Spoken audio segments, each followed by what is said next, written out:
আজ অনেক খদ্দের আসবে তোমার ফুচকা খেতে। এটা তো একটা সাধারণ পুরনো কড়াই দেখছি। ফুচকায় যে জাদু মেশানো আছে। এসো সবাই মিলে এই নতুন কড়াইতে ভাজা ফুচকা খাই। এই তো দেখছি জ্যান্ত জাদুর কড়াই।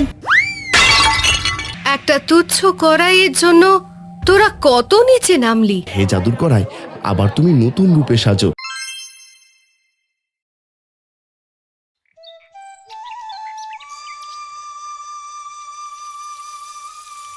আজ ফুচকাগুলো খুব সুন্দর ফুলেছে গো, দেখলেই জিভে জল চলে আসবে। দেখবে আজ অনেক খদ্দের আসবে তোমার ফুচকা খেতে। কই গো কবিতা, একটু হাত চালিয়ে করো, বেলা যে বেড়ে যাচ্ছে, বাজারে খদ্দের আসতে শুরু হয়ে গেছে। একটু আগে ভাগে না গেলে বেচা বিক্রি কম হয় গো। এই তো হয়ে গেছে, নাও ধরো, সব ফুচকা সাবধানে ঝুড়িতে গুছিয়ে দিয়েছি। মামালা, তুই সবকিছু নিয়ে নিয়েছিস তো? হ্যাঁ বাবা, চলো এখন বাজারে যাই। গরম গরম ফুচকার যা ঘ্রাণ বের হয়েছে না।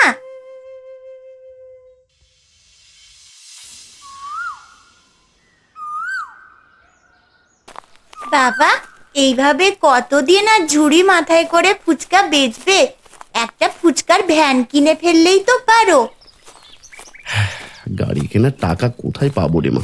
ফুচকা বেচে যা আয় হয় তাতে কোনো মতে আমাদের সংসারটা চলে। কিন্তু ভ্যান থাকলে তোমার কষ্ট কম হতো বাবা, অনেক বেশি ফুচকাও বিক্রি করতে পারতে। কপালে থাকলে একদিন হবে মা। এখন কথা না বলে পা চালা দেখি, বাজারে দেরি হয়ে গেলে সব লোক ফিরে যাবে।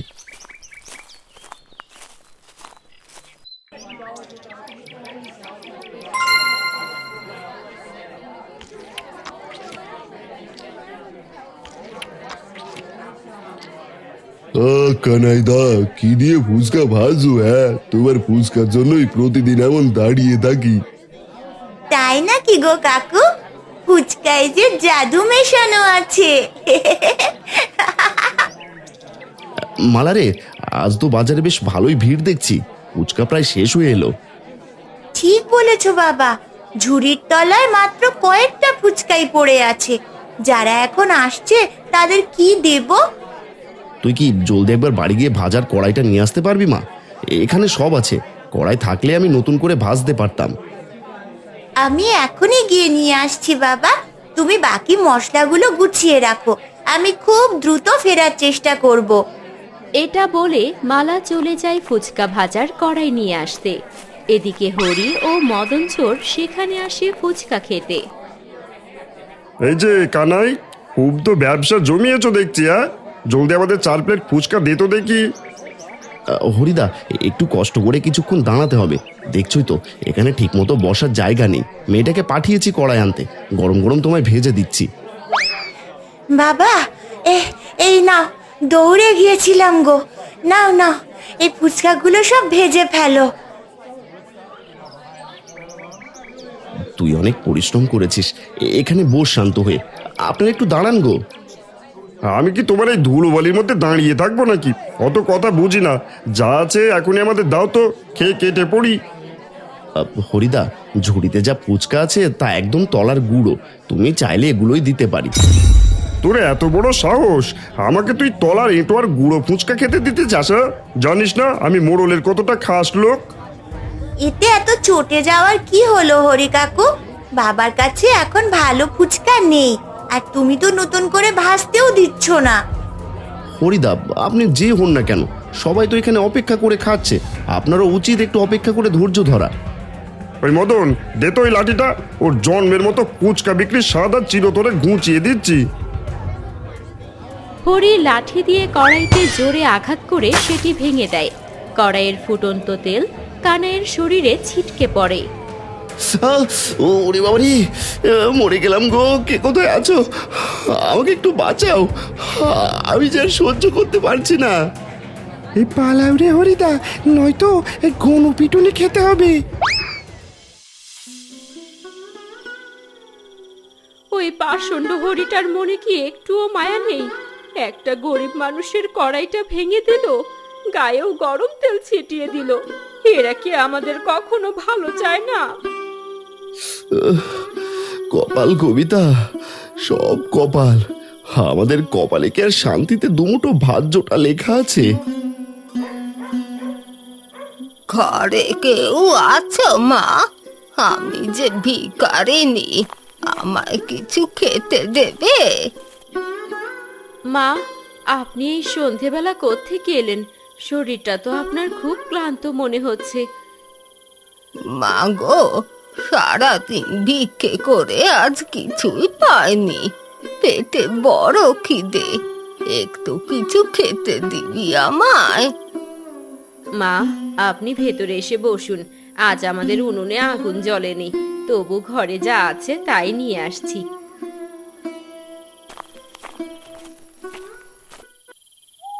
ও বুড়িমা, আসুন, এখানে বসুন। মা আপনার জন্য কিছু নিয়ে আসছে। মা, ঘরে সামান্য গুড় আর মুড়ি আছে, আপাতত এগুলোই খান। আমি আপনার জন্য একটা ডিম ভেজে আনছি।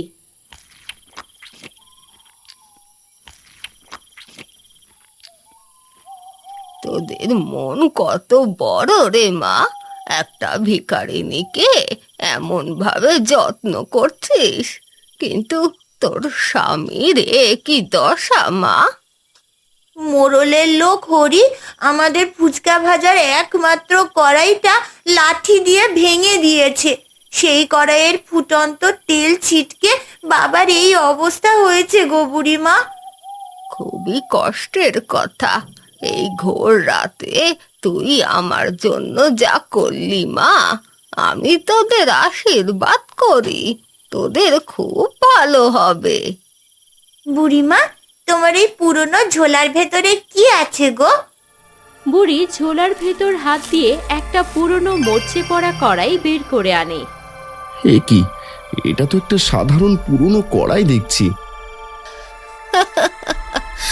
এটা সাধারণ কড়াই নয় কানাই, যখন তুই চাইবি এই কড়াই তোদের জন্য সোনার ফুচকা বানাবে, আর যখন চাইবি তখন সাধারণ কিন্তু অতুলনীয় স্বাদের ফুচকা বানাবে। এ কি বলছেন গো বুড়িমা? সোনার ফুচকা? এটা কি সত্যি? হ্যাঁ রে মেয়ে, হ্যাঁ, কড়াইটার যত্ন নিস। আর মালা, এদিকে আয়, তোকে একটা মন্ত্র শিখিয়ে দি। আজ আমি আসি, ভালো থাকিস তোরা। বাপরে বাপ, জাদুর কড়াইয়ে সোনার ফুচকা ভাজবো আমরা। দেখেছিস মদন, কাল কানাইটার কেমন দম্ভ চুরমার করে দিয়েছি। মোড়লের লোকের সাথে টক্কর দেওয়ার ফল হাতে নাতে পেয়েছে বেটা। ঠিক বলেছ হরিদা, লাঠির এক বাড়িতেই সব তেজ বেরিয়ে গেছে। কড়াইটা না ভাঙলেও বুঝতে পারতো না আমরা কেমন লোক। এই কাজটা তোমরা মোটেও ঠিক করনি হরিদা। ওই একটা কড়াই দিয়ে ও রোজগার করে খায়, ওটা না ভাঙলেও পারতে। তোর দয়া দেখে তো চোখে জল আসছে রে যোগু। এটা ভাঙা না হলে আমাদের কথার কোনো দাম থাকতো না এই বাজারে। এখন বেটা ফুচকা বেচুক বেশি করে। যোগ্যতা তো এমন বলবেই হরিদা, হাজার হলেও কানাই ওর বউয়ের নিজের দাদা, আত্মীয়তার টান বলে কথা। তবে একদিনও যখন তোমায় ফুচকা এক প্লেট খাওয়াইনি, তবে তার জন্য তো দরদ দেখানোর মানে কি? আমি সবসময় কিনেই খেয়েছি, তবে ব্যবসার জায়গায় আত্মীয়তা চলে না। আমি এখন চললাম, তোমাদের কুবুদ্ধি শোনার সময় নেই আমার। কবিতা, দেরি করো না তো, চটপট উনুন জ্বালিয়ে ওই বুড়িমায়ের দেওয়া কড়াইটা চাপাও দেখি। বাবা, তুমি কি সত্যি বিশ্বাস করছো ওই পুরনো কড়াইটা আমাদের ভাগ্য বদলে দেবে? আমার তো খুব ভয় লাগছে। বিশ্বাস ছাড়া তো আমাদের আর কিচ্ছু নেই রে মা। আমি শুধু দেখতে চাই বুড়িমায়ের কথাগুলো কতটুকু সত্যি। আমি কড়াই বসালাম, এবার দেখা যাক কি হয়। এই আমি প্রথম ফুচকাটা তেলে ছাড়লাম। এবার বুড়িমার বলে দেওয়া মন্ত্রটা বলি। হে জাদুর কড়াই, এবার তুমি নতুন রূপে সাজো, সকলের জন্যে এবার সোনার ফুচকা ভাজো। মালার কথা শেষ না হতেই ফুচকাগুলো অবিশ্বাস্যভাবে উজ্জ্বল সোনার ফুচকা হতে শুরু করে। ওরে বাবা রে, বাবা দেখো দেখো, ফুচকাগুলো তো সত্যি খাঁটি সোনার মতন জল করছে। কবিতা, আমি এখন এই সোনার ফুচকাগুলো নিয়ে শ্যাকরার কাছে গিয়ে বিক্রি করে আসছি। তুমি এখন সাধারণ ফুচকা ভাজতে থাকো। না গো, এমন কাজ করো না। হঠাৎ আমাদের কাছে এত সোনা দেখে লোকজন খুব সন্দেহ করবে। কিসের সন্দেহ আর কিসের ভয়? সৃষ্টিকর্তা যখন দিয়েছেন তখন আর পিছপা হয়ে লাভ নেই, যা হবে দেখা যাবে। কানাই শ্যাকরার দোকানে গিয়ে সোনার ফুচকাগুলো বিক্রি করে অনেক টাকা পায় এবং সেই টাকা দিয়ে এক চমৎকার ফুচকার গাড়ি কেনে। ওই মদন, ওটা কি কানাই না? হ্যাঁ, ওই দেখ, ও তো একটা নতুন ফুচকার গাড়ি নিয়ে আসছে রে। তাই তো দেখছি হরিদা, যার কড়াই ভেঙে দিলাম, দুদিন চুলা জ্বললো না, সে আজ গাড়ি কেনার টাকা পেলো কোথায়? এই ঘটনাটা মোটেও সুবিধার মনে হচ্ছে না। কাল যে ভিখারি ছিল, আজ সে নতুন গাড়ি নিয়ে রাজা সেজে ফিরছে। দেখলি তো মা, পরিশ্রম আর ভাগ্য পাশে থাকলে কত দ্রুত চাকা ঘোরে। হ্যাঁ বাবা, এখন আর তোমার মাথায় ঝুড়ি বইতে হবে না। আমরা এবার অনেক শান্তিতে ফুচকা বিক্রি করতে পারবো। মদনা রে, কানাই আর ওর বাড়ির উপর আজ রাত থেকে কড়া নজর রাখবি। ও টাকা কোথায় পাচ্ছে আমাকে জানতেই হবে। কোনো চিন্তা করবেন না হরিদা, ওদের ছায়ার মতো আমি অনুসরণ করছি। হ্যাঁ, কোনো না কোনো গোপন খবর নিশ্চয় বেরিয়ে আসবে। আজ আমাদের অনেক খুশির দিন। এসো সবাই মিলে এই নতুন কড়াইতে ভাজা ফুচকা খাই। মন্ত্রটা তুমি পড়তে পারবে বাবা? তোর কাছ থেকে শিখে নিয়েছি রে মা। হে জাদুর কড়াই, এবার তুমি নতুন রূপে সাজো, সকলের জন্য এবার মজার ফুচকা ভাজো। কানাই মন্ত্র বলতেই কড়াইতে সাধারণ মুচমুচে ফুচকাগুলো নিজে থেকেই ভাজা হতে শুরু করে আর ফুলে মুচমুচে হয়ে যায়। ওরে বাবারি, এই তো দেখছি জ্যান্ত জাদুর কড়াই। যা বলছে তাই নিমেষের মধ্যে তৈরি হয়ে যাচ্ছে। এই খবরটা তো এখনই হরিদাকে দিতে হবে। খানায় তো দেখছি রাতারাতি আঙুল ফুলে কলা গাছ হয়ে গেল।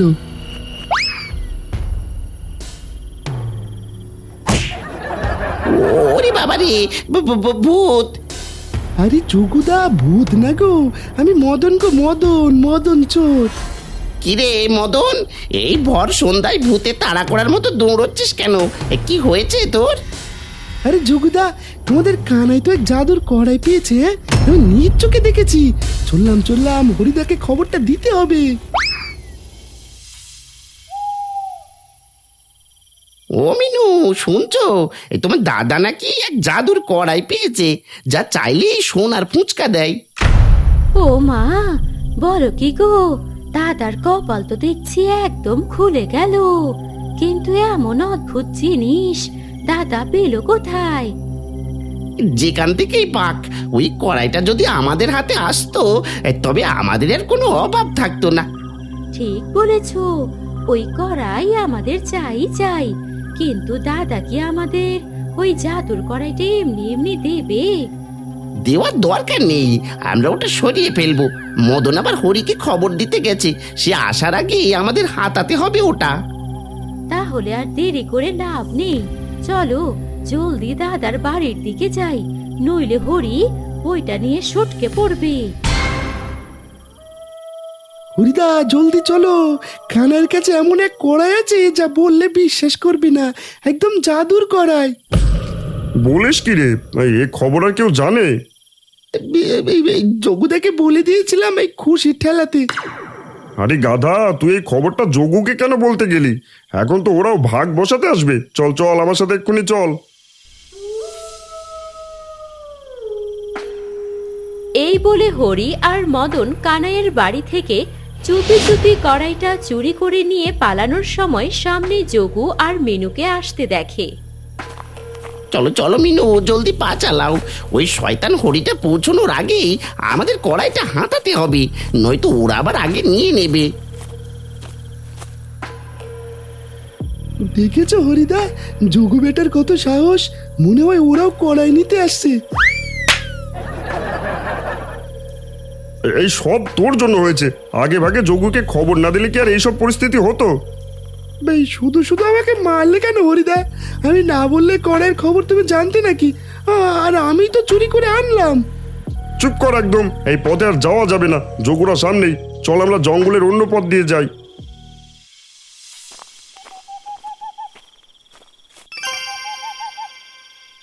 দেখ মদন, রাস্তার ধারের পাতার উপর ওটা কি এমন করে চকমক করছে রে? উমা হরিদা, এ তো একদম হীরের মতো জল জল করছে গো। আজ আমাদের কপালটা সত্যিই খুলে গেছে। এদিকে জাদুর কড়াই আর অন্যদিকে হিরে। ঠিক বলেছিস, জাদুর কড়াই তো চুরি করে আনলামই, এখন আবার হিরেও পেলাম। এত উজ্জ্বল হিরে আমি জীবনে কখনো দেখিনি। হরি লোভের বশবর্তী হয়ে যেই না ওই উজ্জ্বল পাথরটা স্পর্শ করলো, অমনি তার ভেতর খুশিকে দিয়ে দাও, নইলে আজ ওর পেটে আমাদের জায়গা হবে। এই নাও রাক্ষসী, কড়াই নাও, আমাদের শুধু ছেড়ে দাও, আমরা বাড়ি যাই। হরি ভয়ে ভয়ে কড়াইটা দিয়ে দেয় ঠিকই, কিন্তু রাক্ষসী তাদের মায়ার শিকল দিয়ে গাছের ডালে উল্টো করে ঝুলিয়ে রাখে। এই ছিল কপালে রে মদন। রাক্ষসের পেটে যাওয়ার থেকে এভাবে ঝুলে থেকে অনেক ভালো গো হরিদা। কি হবে গো, অনেক খুঁজলাম, কোথাও কড়াইটা নেই। দেখলে তো, কালই তোমায় বারণ করেছিলাম সোনার ফুচকা বিক্রি করো না। এখন কড়াইটাই চুরি হয়ে গেল। আমি কি আর জানতাম চোরেরা আমাদের ঘরের খবর এইভাবে জেনে যাবে। হ্যাঁ, এখন আমাদের কি হবে গো কবিতা? কি হয়েছে গো দাদা, তোমাদের মুখ এমন শুকনো কেন? আজ ফুচকা ভাজার ঘ্রাণ নেই যে, উনুন জ্বলেনি? তোদের কাছে আর কি লুকাবো রে যোগু? আমি একটা জাদুর কড়াই পেয়েছিলাম, যা থেকে সোনার ফুচকা হতো, কিন্তু সেটা কাল রাতে চুরি হয়ে গেছে। আমি তোমাদের দেখেই বুঝতে পেরেছি দাদা। সত্যি বলতে আমার মনেও একবার লোভ হয়েছিল ওটা নেওয়ার জন্য, কিন্তু আমি আসার আগেই হরিয়ার মদন ওটা নিয়ে পালিয়েছে। হ্যাঁ দাদা, আমরা ওদের বাড়ির দিকে গিয়েছিলাম, কিন্তু কাউকেই বাড়িতে পেলাম না। ওরা নির্ঘাত কড়াই নিয়ে কোথাও গা ঢাকা দিয়েছে। হ্যাঁ, এখনো কি হবে আমাদের? ওই কড়াইটাই তো আমাদের শেষ ভরসা ছিল। হে সৃষ্টিকর্তা, পথ দেখাও, পথ দেখাও আমাদের। তুমি চিন্তা করো না দাদা, আমি এখনই জঙ্গলের দিকে গিয়ে একবার দেখে আসি। ওদের কোনো খোঁজ পেলে আমি তোমাদের খবর দেব, তুমিও খোঁজ করতে থাকো। এ কি শুনলাম বাবা? আমি কি তাহলে মজার ফুচকা খেতে পারবো না? উঠানে ভ্যানটা যে আমায় ডাকছে ফুচকা নিয়ে বের হবার জন্য। ও বাবা, কিছু একটা করো। বিপদে শান্ত থাক, যা হবে ভালোই হবে। খুঁজতে খুঁজতে সেই গাছের নিচে এসে পৌঁছায়। আরে, এ তো দেখছি দাদা সেই জাদুর কড়াইটা। এখানে জঙ্গলের মাঝখানে অযত্নে পড়ে আছে কেন? নির্ঘাত হরিয়ার মদন চোর কারো তাড়া খেয়ে প্রাণ বাঁচাতে কড়াই ফেলে পালিয়েছে। এখন কেউ নেই আশেপাশে, এটা নিয়ে চম্পট দিই। যোগু যখন কড়াই নিয়ে যাচ্ছিল, গাছের ডাল থেকে ঝুলন্ত অবস্থায় হরি আর মদন তাকে সব দেখতে পাচ্ছিল। হরিদা, হরিদা দেখো, যোগু বেটা কড়াইটা নিয়ে পালালো। আমরা শুধু ঝুলেই থাকলাম, কিচ্ছু বলতেও পারলাম না। চুপ কর মদন, মুখ খুললেই রাক্ষস এসে আমাদের চিবিয়ে খেয়ে ফেলবে। এখন শুধু সৃষ্টিকর্তার নাম জপ কর। যোগুরে, অনেক আশা করে তোর কাছে এলাম। হরিয়ার মদনের কি কোনো খোঁজ পেলি? কড়াইটার কি কোনো হদিশ হলো? কি যে বলো না দাদা, আমি তো সারা জঙ্গল খুঁজে হয়রান হয়ে গেলাম, কিন্তু ওদের ছায়ারও দেখা পেলাম না। মনে হয় কড়াই নিয়ে শহরে চলে গেছে বেটারা। তবে কি কড়াইটার কোনোদিনই পাবো না? আমাদের কপালটা কি আবার পুড়লো? থাক রে যোগু, আমি তবে আসি। ওগো, তুমি দাদাকে সত্যি কথাটা বললে না কেন? কড়াইটা যে আমাদের ঘরে আছে সেটা বললেই তো হতো। তুমি কি পাগল হলে নাকি মিনুয়া? এমন সোনা দেওয়া জাদুর কড়াই হাতে পেয়ে কি কেউ ছেড়ে দেয়? আমি তো আর দাদার থেকে চুরি করিনি, আমি ওটা জঙ্গল থেকে কুড়িয়ে পেয়েছি। ওটা এখন আমাদের সম্পদ। একটা তুচ্ছ কড়াইয়ের জন্য তোরা কত নিচে নামলি, মিথ্যের আশ্রয় নিলি। তোদের লোভের শাস্তি এই কড়াই নিজেই দেবে। আমার কণ্ঠ তোদের কানে পৌঁছাবে না। কিন্তু এর ফল তোরা ঠিকই ভোগ করবি। ওগো চলো এবার সোনা চেয়ে নি। আমি তো মন্ত্র জানি না গো, কি বললে সোনা দেবে? রাখো তো তোমার মন্ত্র। এই যে জাদুর কড়াই, আমাদের অনেকগুলো সোনার ফুচকা দাও তো দেখিনি। হে জাদুকরি করাই, তুমি এবার তোমার আসল ঠিকানায় ফিরে যাও। তোমার অপেক্ষায় সবাই বসে আছে, আর দেরি করো না। পরীর হুকুমে কড়াইটি অলৌকিকভাবে শূন্যে উড়ে কানাইয়ের রান্নাঘরে এসে আগের জায়গায় বসে পড়ল।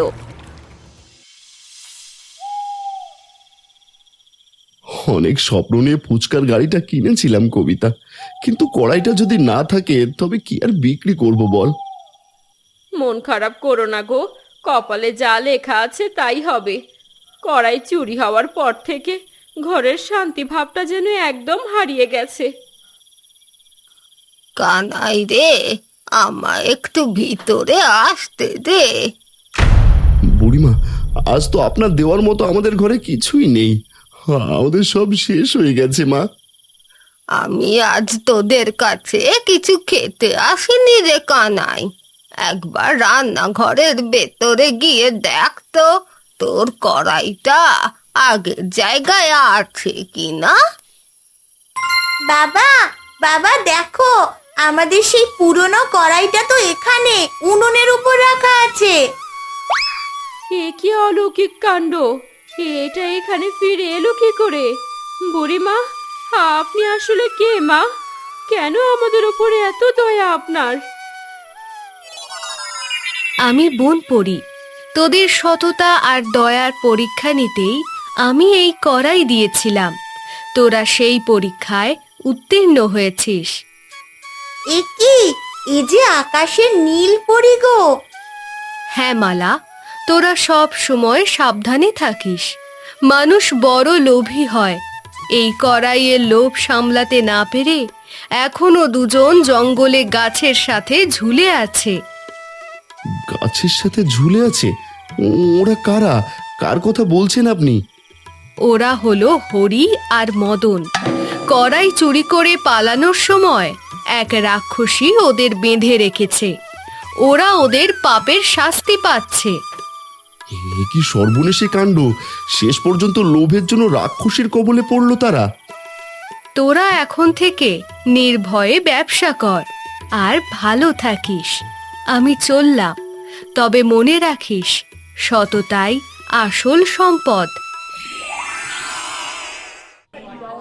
বেশ কিছুদিন পর বাজারে কানাইয়ের নতুন ফুচকার গাড়িতে মানুষের উপচে পড়া ভিড় দেখা যায়। কানাই খুশি মনে সবাইকে ফুচকা দিতে লাগে। তার মজার ফুচকা খেতে অনেক মানুষের লাইন লেগে থাকে। ও, এমন সুস্বাদু ফুচকা আমি জন্মেও খাইনি বাবা। প্রাণটা একদম জুড়িয়ে গেল। তা বাবা কানাই, আমার নাতনিটার জন্য কি আর দুটো ফুচকা দেবে? কিন্তু আমার কাছে তো অত টাকা নেই। আপনি চিন্তা করবেন না দাদু, আপনার কোনো টাকা লাগবে না। আমি এখনই আপনার নাতনির জন্য ব্যবস্থা করছি। হে জাদুর করাই, আবার তুমি নতুন রূপে সাজো। দাদুর জন্য এবার সোনার ফুচকা ভাজো। কড়াই থেকে মুহূর্তেই দুটি উজ্জ্বল সোনার ফুচকা বের হয়ে এলো এবং কানাই সেগুলো যত্ন করে বৃদ্ধের হাতে তুলে দিল। এ কি বাবা, এ তো দেখছি খাঁটি সোনা। তুমি আমায় কি দিলে বাবা? হ্যাঁ দাদু, এটা বাড়িতে নিয়ে যান। তবে অনুরোধ করছি, কাউকে কিছু বলবেন না। সমাজ বড়ই নিষ্ঠুর, কেউ কারোর ভালো চায় না।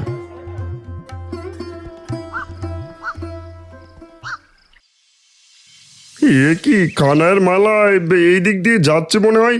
ফুচকার এমন সুবাস এখানেও এসে গেল রে, অথচ আমাদের কপালে একটাও জুটলো না।